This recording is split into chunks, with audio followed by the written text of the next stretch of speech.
Bonjour à tous et bienvenue sur ce point hebdomadaire sur les positions des banques sur le Forex. Alors avant toute chose, comme d'habitude, je vais vous demander de me confirmer que vous m'entendez bien et que vous avez le retour d'image correctement également.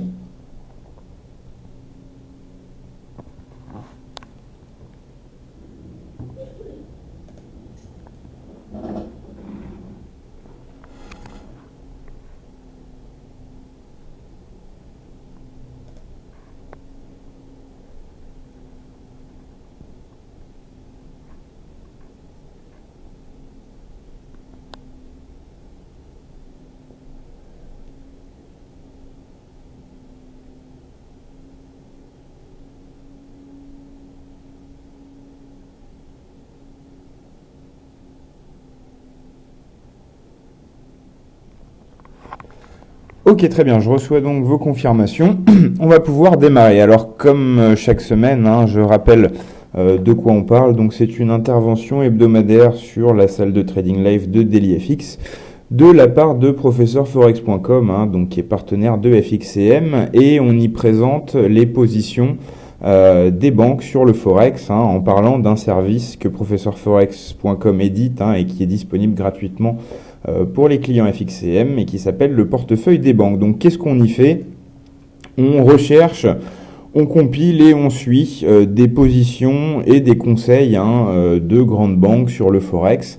Alors parfois, les banques communiquent publiquement sur certaines de leurs prises de position, sur des canaux plus ou moins grand public, et elles ont aussi toutes des sites internet destinés à leurs clients, sur lesquels elles publient des conseils. Et notre travail, c'est donc de faire tout le travail donc de recherche et de compilation de tous ces ordres pour pouvoir vous en présenter la synthèse sous la forme d'un service qui pourrait s'apparenter à un service de signaux de trading. Mais contrairement à la plupart des services de signaux de trading, ce ne sont pas des conseils de scalping ou de trading intraday, c'est principalement des conseils de swing trading et de moyen terme, comme on va le voir notamment en faisant le point sur une très belle prise de position qui a été clôturée la semaine dernière. Donc en moyenne, sur l'année 2015, il y avait 80 conseils clôturés.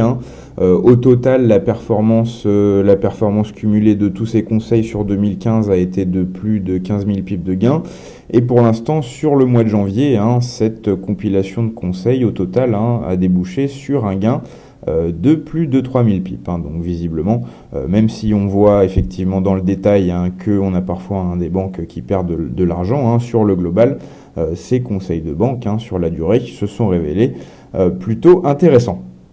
Donc on va commencer par faire le point sur ce dont je vous ai parlé, à savoir une position intéressante de la part de Citigroup qui était entrée le 27 janvier à 1,0865 à l'achat sur l'euro-dollar et qui a clôturé sa position la semaine dernière, donc le mardi 9 février, à 1,1306 avec un gain de plus 441 pips. On va voir sur le graphique que ça a été effectivement un coup qu'on peut, un coup entre guillemets, qu'on peut qualifier de très bien joué, parce que la banque a pris position avant qu'on ait les signes de hausse sur l'euro et a su sortir avant qu'on ait les signes de correction qu'on a eu vendredi et puis qui s'accentuent aujourd'hui. Donc je vais passer sur le graphique pour pouvoir vous montrer. J'ai prépointé le point d'entrée et le point de sortie.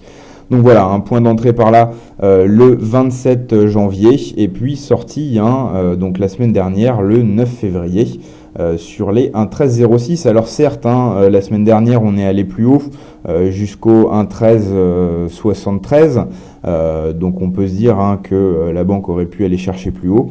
Néanmoins, on voit que la position a été prise à un moment où on n'avait pas encore de réels signaux haussiers et que c'est donc une anticipation de la hausse parfaitement juste de la part de Citigroup et intéressant aussi, donc même si on n'est pas sorti au plus haut, on est sorti quand même très proche des sommets avant de subir la baisse qu'on voit s'accentuer aujourd'hui. Donc point d'entrée alors qu'on n'avait pas encore de signaux haussiers clairs, sortie proche des sommets avant qu'on ait les corrections, une position vraiment qui s'est bien passée pour Citi, c'était assez intéressant à mettre en lumière.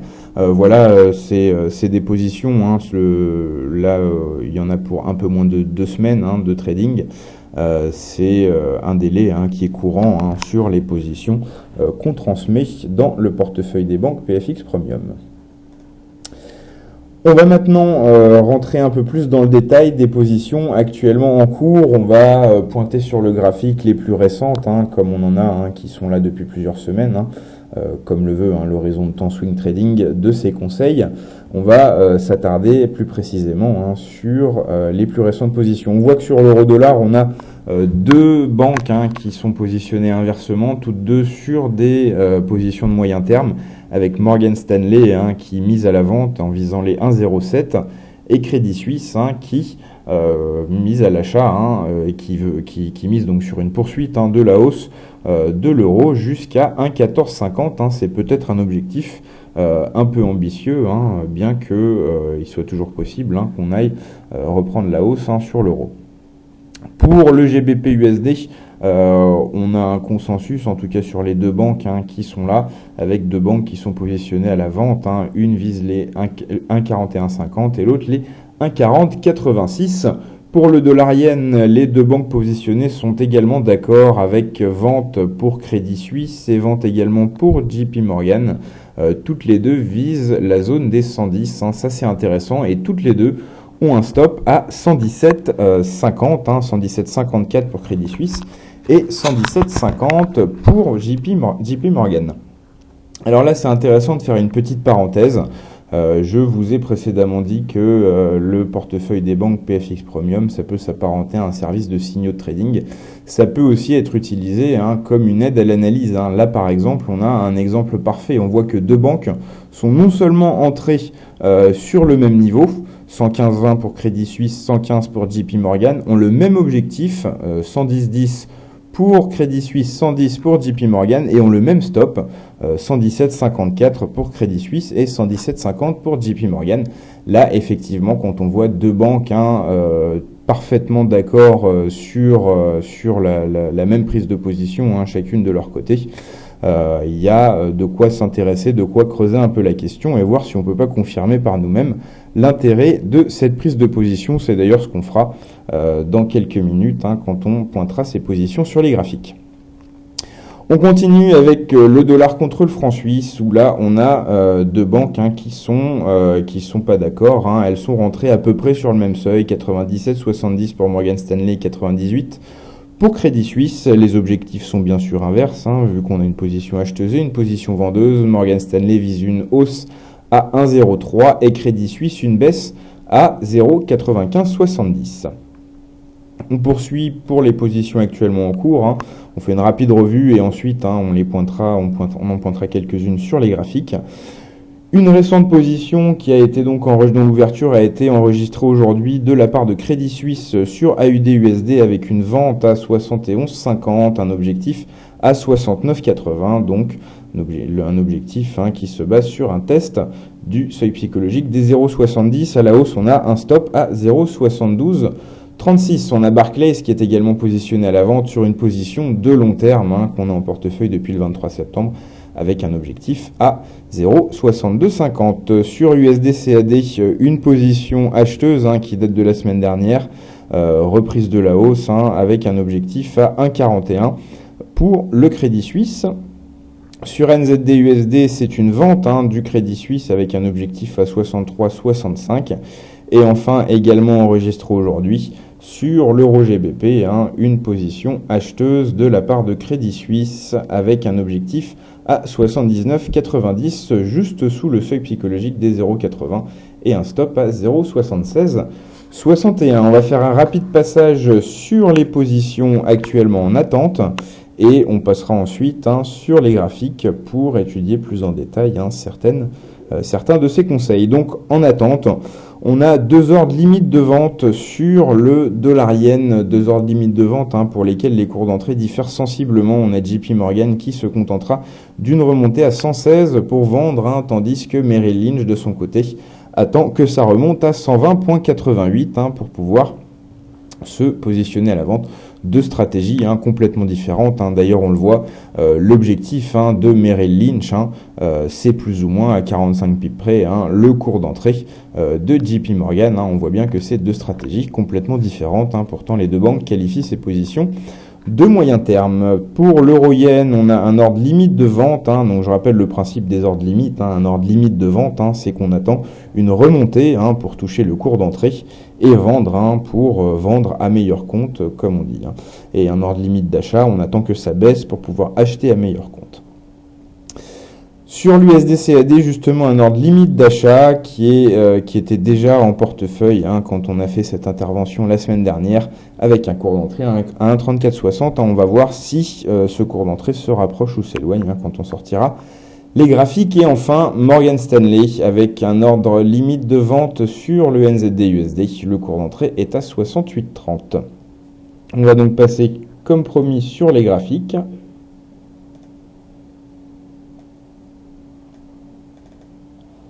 Alors on voit que l'euro-dollar aujourd'hui chute assez nettement.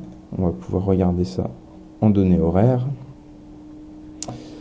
Ouais, effectivement que à partir du moment où on a cassé les 1,12 et a fortiori les 1,1160 qui étaient un plus bas important de la semaine dernière, on voit que là les choses commencent à s'accélérer.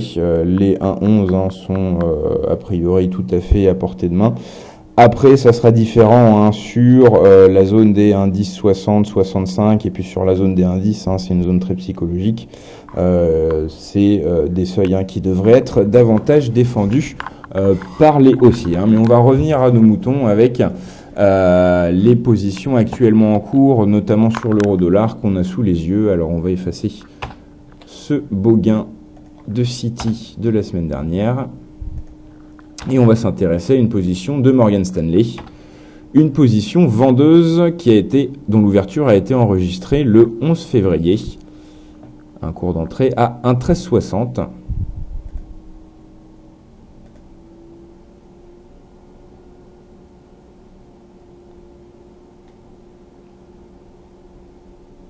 Voilà, donc vraiment proche des sommets de la semaine dernière.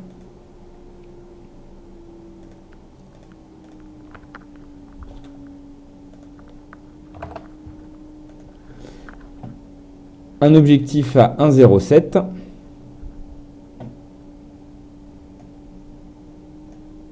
Voilà qui est déjà pointé. Et un stop à 1,15. Qui est également déjà pointé. Donc ça c'est une position qui a été entrée, qui a été enregistrée le 11 février, la semaine dernière. Alors là, ce qu'on voit, c'est qu'effectivement, il y avait un point d'entrée qui s'est révélé juste, particulièrement juste, parce qu'on n'a pas été chercher beaucoup plus loin après qu'il ait été touché. Donc bien anticipé sur le point d'entrée, presque sur les sommets. C'est assez rare d'avoir des entrées si parfaites que ça. Le seuil des 1,07 peut peut-être être considéré comme un objectif un peu trop ambitieux. On voit bien que dans la zone des 1,08, il y a pas mal de supports et en partant de 1,1360, se contenter des 1,08, c'était aussi tout à fait honorable, d'autant plus que le stop est assez serré par rapport à l'objectif, en tout cas à 1,15. 1,15, on a un stop sans doute assez psychologique. La banque pense surtout au seuil psychologique pour placer son stop à 1,15. Et les 1,07, c'est vrai qu'on avait des plus bas importants sur ce seuil, mais plus récemment, on a vu que la zone des 1,08 était aussi un support important. Donc pourquoi pas se contenter des 1,08, c'est la critique qu'on peut apporter à cette position. Autre position récente qui concerne cette fois GBP-USD. Une position vendeuse de la part de Crédit Suisse, également enregistrée la semaine dernière.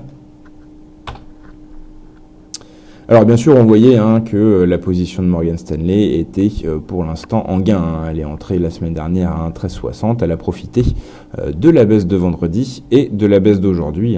Deux premières journées très positives pour ce trade, deux premières séances très positives pour ce trade de Morgan Stanley. Ensuite, Crédit Suisse, donc sur GBP-USD, avec un cours d'entrée à 1,45.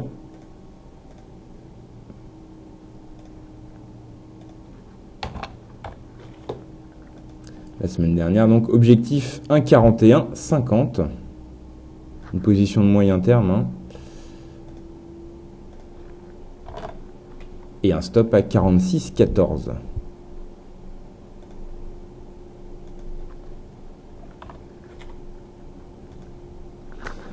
Voilà.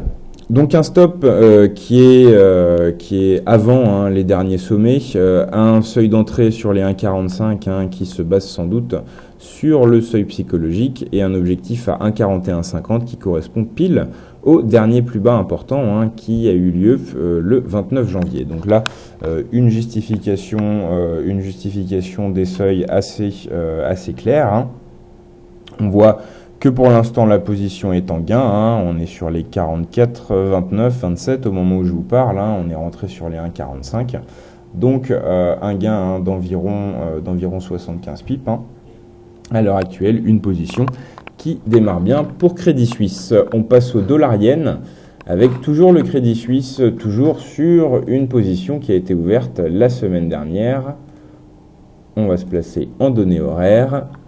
C'était donc une entrée à 115,20 et on va aussi pointer hein, en même temps la position de JP Morgan. Hein, vous vous rappelez, précédemment dans ce webinaire, on avait noté que justement sur ces deux positions vendeuses, on avait Crédit Suisse et JP Morgan qui avaient des cours d'entrée, des objectifs et des stops assez similaires.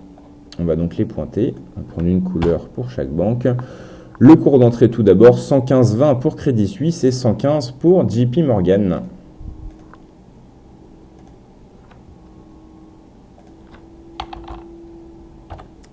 115, on va prendre rouge, voilà.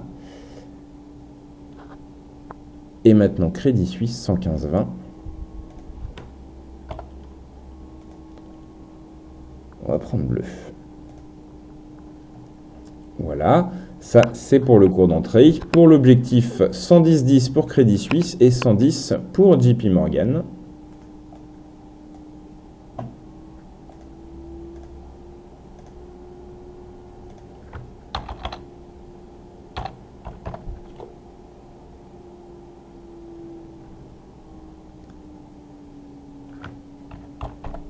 Alors 110,10 pour Crédit Suisse, choisissons la même couleur, le bleu, voilà.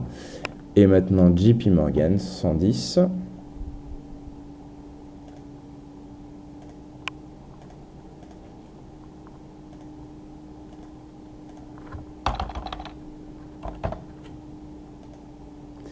Voilà, et enfin le stop 117,54 pour Crédit Suisse et 117,50 pour JP Morgan.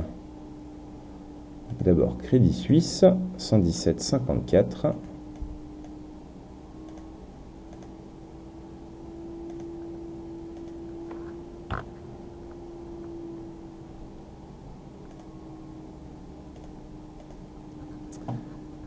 Et ensuite JP Morgan, 117,50.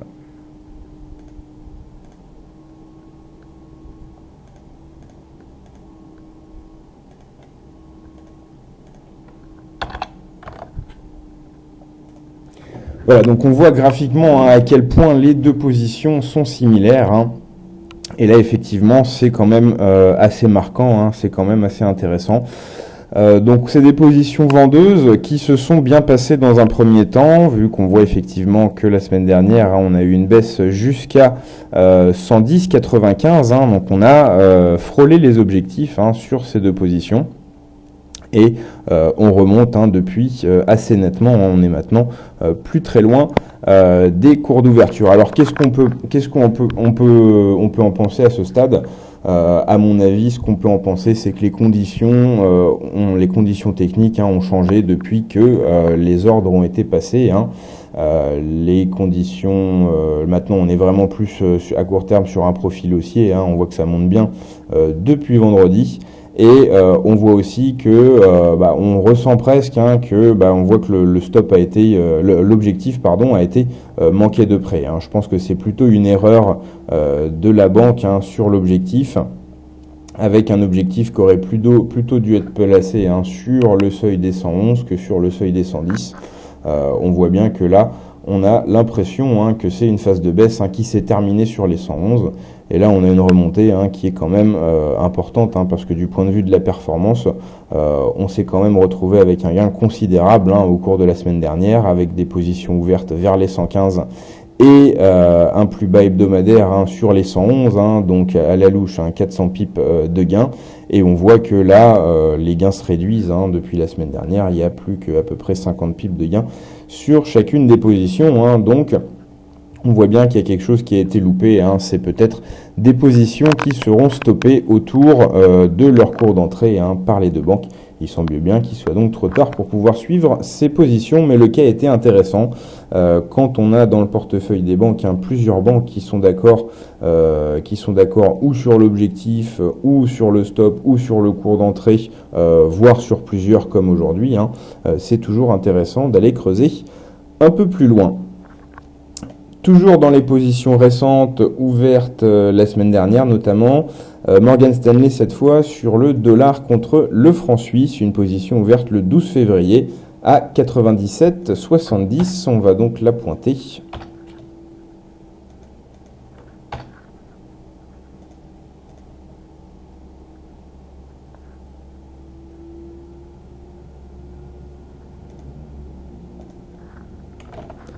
Cours d'entrée donc à 97,70 à l'achat. Objectif 1,03. Une position de moyen terme.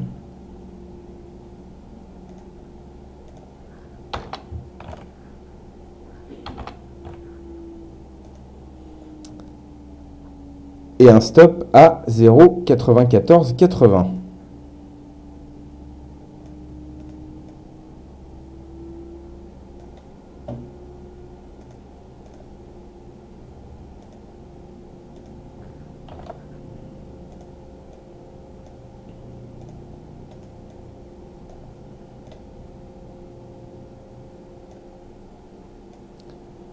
Voilà, donc une position acheteuse qui démarre bien, vu que on est en hausse, on est proche de s'attaquer au seuil des 0,99 sur le dollar contre le franc suisse. Une entrée à 0,9770, comme je l'ai dit, donc une position qui mettra sans doute plusieurs semaines à se dérouler. On voit que l'objectif est quand même assez loin. On a plus de 400 pips à parcourir encore pour pouvoir l'atteindre. Donc, ça va sans doute se dérouler sur plusieurs jours au moins. Mais là, on voit que déjà ça part bien, vu que on est rentré sur les 97,70, on est actuellement sur les 98,80, donc on dépasse déjà les 100 pips de gain. Ensuite, est-ce qu'on a d'autres positions récentes? Alors voilà, AUD-USD, une position qui a été enregistrée aujourd'hui. Cours d'entrée 71,50.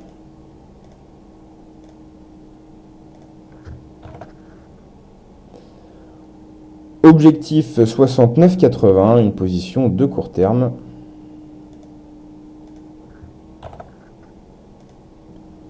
Stop 72,36.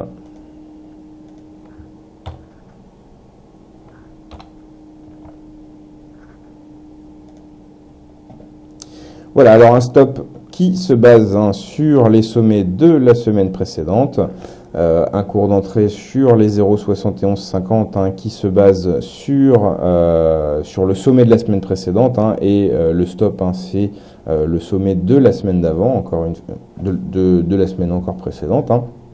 Ensuite, on voit les 69,80, non seulement on est proche des 0,70, mais on voit aussi qu'on a eu de plus bas importants dans cette zone la semaine dernière. Donc là, assez facile de justifier les seuils choisis par la banque. On voit que graphiquement, c'est quelque chose de limpide, et ça c'est le genre de conseil qu'il faut selon nous privilégier. On conseille 3 manières d'utiliser le portefeuille des banques. La première, c'est de le voir comme un simple service de signaux, ou dans ces cas-là, on réplique tout simplement toutes les positions. La deuxième, c'est d'effectuer une sélection dans les signaux. Alors la sélection, elle peut se faire de 2 manières. La première, c'est pointer les seuils conseillés par les banques, et puis essayer de voir si on peut au moins trouver la justification technique de ce conseil. Ou la deuxième option, option plus systématique, entre guillemets, utiliser notre centre d'analyse des performances qui est disponible sur l'espace membre du portefeuille des banques, sur lequel vous avez les performances des banques décortiquées, ce qui vous permet de voir s'il y a des banques qui sont plus à l'aise sur certaines paires de devises, ou dit autrement, qui sont mauvaises sur certaines paires de devises, et ainsi choisir les positions que vous suivez et les positions que vous suivez pas. Je donne toujours l'exemple de Morgan Stanley, qui sur l'année 2015 a été la banque qui a encaissé le plus de pips sur l'ensemble de l'année, mais c'est celle qui a été la moins performante sur l'euro-dollar. Donc une règle simple qu'on pourrait appliquer, c'est on va suivre les positions de Morgan Stanley en excluant ce qu'elle conseille sur l'euro-dollar. Alors les performances des banques passées présagent forcément pas de leurs performances futures, mais c'est quand même intéressant. On voit parfois même des spécialités régionales qui se dessinent, les banques pacifiques plus performantes sur les devises pacifiques, les banques européennes plus performantes sur les devises européennes. C'est des tendances qu'on peut observer quand on analyse un peu les performances des banques, et vous pouvez faire cette analyse grâce au centre d'analyse des performances qui vous présente vraiment tous les classements par banque, par paire de devises, sur un mois, sur 3 mois, sur 6 mois. Ça vous permet vraiment de faire une étude détaillée du portefeuille des banques, et puis sans arrêt, on essaye d'améliorer ce centre d'analyse des performances. On va bientôt avoir des représentations graphiques de l'évolution des performances des banques, etc. C'est amené à évoluer.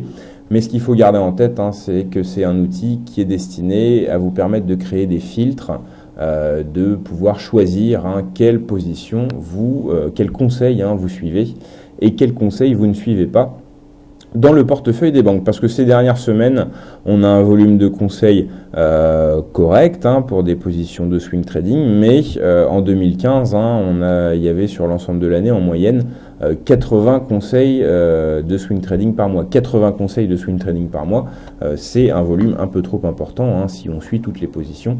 Donc il y a forcément des choix à un moment à faire. On va poursuivre pour les positions actuellement en cours. Donc on vient de finir sur AUD-USD. Qu'est-ce qu'on a d'autre de récent? Euro-GBP, une paire de devises sur laquelle on ne passe pas régulièrement, avec Crédit Suisse, donc une position qui a été enregistrée aujourd'hui. Un ordre d'achat à 0,7220, un ordre d'achat qui est à peu près, une position qui est à peu près neutre au cours actuel. Donc 72,20. 77,20, pardon, pas 72,20. 77,20 pour le cours d'achat. 79,90 pour l'objectif.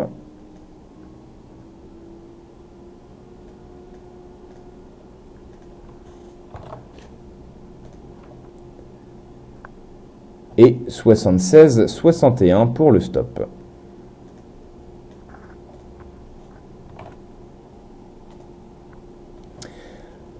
Alors on voit que le stop, il se base sur des plus bas assez nets qui datent du début de la semaine dernière.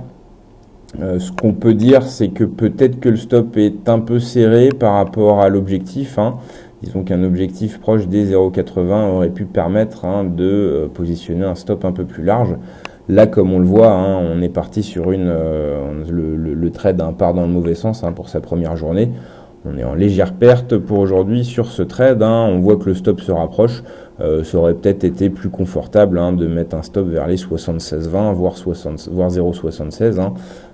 La gestion du risque serait restée tout à fait cohérente compte tenu de l'objectif à 79,90 qui correspond d'ailleurs à pas grand chose dans l'actualité récente. C'est simplement la banque qui vise les 0,80 mais qui va pas se risquer jusqu'à viser au-dessus de ce seuil psychologique 0,7990.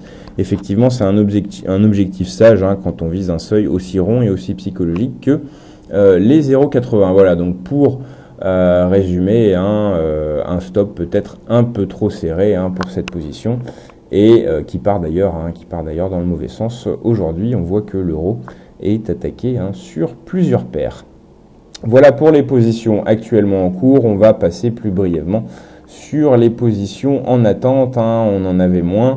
On va pouvoir mettre en lumière une position de JP Morgan, un conseil plutôt, un ordre limite en attente hein, de JP Morgan, ordre limite de vente sur le dollar yen, et on va aussi pointer un ordre limite de vente sur l'euro yen, cette fois de la part de Crédit Suisse. Alors on va se placer sur le dollar yen, se remettre sur le dollar yen.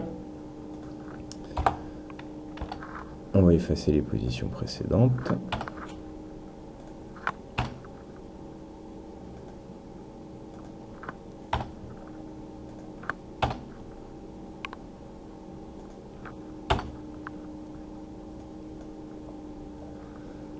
Donc JP Morgan conseille la vente du dollar yen en cas de remontée à 116. Pour l'instant, on se rapproche hein, du cours d'entrée.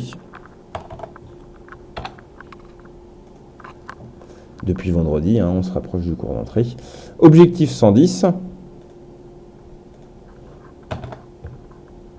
Donc on voit que là aussi, hein, c'est le même objectif. Hein, on pointait les positions en cours hein, précédemment.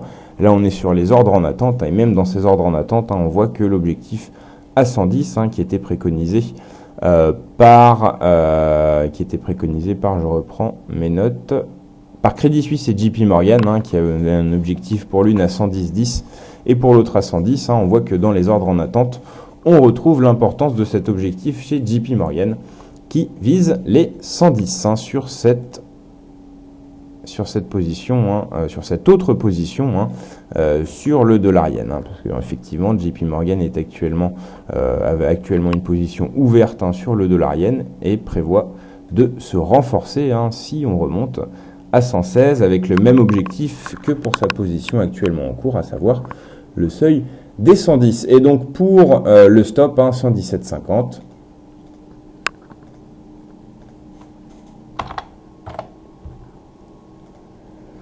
Voilà, donc on voit graphiquement hein, que le stop a sa cohérence. Pour le cours d'entrée, hein, c'est très certainement hein, le seuil psychologique hein, qui intéresse la banque, hein, les 116. Hein.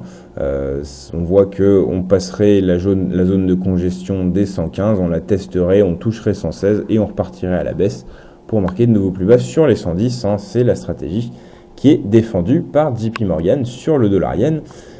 Et pour l'instant, en tout cas, ce qu'on peut dire, c'est que le cours d'entrée se rapproche sur les deux dernières séances de trading, hein, sur vendredi dernier et sur ce lundi, hein, on avance hein, vers l'objectif. Alors, autre position, dernière position qu'on va mettre en lumière, dernier conseil qu'on va mettre en lumière, hein, un ordre limite de vente dollar yen, euro yen, pardon, de la part de Crédit Suisse. Cours d'entrée 128,10.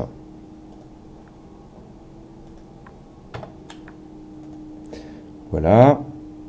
Objectif 125,05.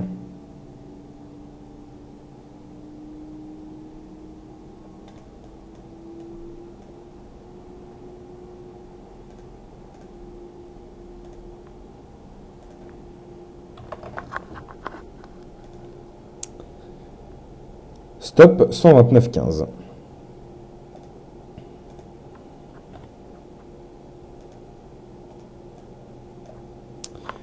Voilà, on n'est pas loin de... alors ça, c'est un ordre qui a été enregistré le 10 février. Hein, donc la semaine dernière, c'était le mercredi hein, 10 février. On voit que on n'est pas loin du cours d'entrée, hein, mais on l'a pas encore touché. On est monté ce matin hein, sur les, enfin la nuit dernière, enfin non ce matin 8 heures sur les 127,92. Hein, donc on était à moins de 20 pips hein, du cours d'entrée, mais pour l'instant ça n'a pas été touché. Hein. Donc Crédit Suisse hein, prévoit le retour de la baisse hein, sur l'euro contre le yen. Mais on voit que là, la hausse hein, qui était on va dire la correction haussière, hein, le mouvement haussier dans le cadre de la baisse hein, qui était en place le 11 février et le 12 février, hein, on voit que ça commence à se tasser. Hein. On voit qu'il est possible qu'on reparte à la baisse avant que le cours d'entrée ait été touché, hein, affaire à suivre, hein, donc, mais peut-être que le point d'entrée va être manqué de peu et qu'on va repartir à la baisse avant qu'il soit touché. C'est effectivement une possibilité pour ce conseil de Crédit Suisse. Voilà, on a maintenant terminé de mettre en lumière, hein, ce qui est le plus intéressant ce début de semaine dans le portefeuille des banques, hein. Je rappelle que on se retrouve, hein, tous les lundis à 16 heures pour faire le point, hein, sur les positions des banques, hein, sur les principales positions des banques. Je vous rappelle également que là on fait une photographie entre guillemets, hein, de ce qui se passe sur le portefeuille des banques, mais que c'est quelque chose qui est mis à jour 3-4 fois par jour, hein. Donc il y a de nouvelles positions, des modifications de positions, des modifications d'objectifs, des resserrements de stop, plein de choses comme ça dont vous êtes prévenus grâce à des alertes, hein, de mise à jour et sur des articles, hein, qu'on publie dans l'espace membre avec les modifications bien sûr reportées immédiatement sur les tableaux qui synthétisent les positions. Donc ça bouge tout le temps, hein, c'est ça que je veux vous faire comprendre avec des mises à jour, hein, plusieurs fois par jour. Je vous rappelle également que le lundi matin, on publie un article qui parle des performances de la semaine précédente sur DailyFX, hein, et qui parle aussi des positions de la semaine. Et régulièrement, vous nous retrouvez aussi, hein, sur des points un peu plus détaillés lors des journées de conférences FXCM. Je rappelle également que ce service, hein, le portefeuille des banques, est offert pour un an, hein, avec les ouvertures de compte FXCM, et que c'est quelque chose, hein, que vous pouvez tester dans ces conditions réelles, hein, telles que n'importe lequel de nos clients, gratuitement pendant 7 jours, avec une offre d'essai qui est disponible sur notre site professeurforex.com. Voilà, je vous souhaite maintenant à tous je regarde les questions, je vois qu'on n'a pas spécialement de questions, donc je vous souhaite à tous une très bonne après-midi de trading, hein, si vous êtes encore devant vos écrans, et je vous donne donc rendez-vous la semaine prochaine pour un autre point sur les positions des banques. Encore une fois, alors les questions, non, je revois. Donc toujours pas de questions, je vous souhaite encore une fois une très bonne après-midi, et je vous dis à la semaine prochaine, au revoir.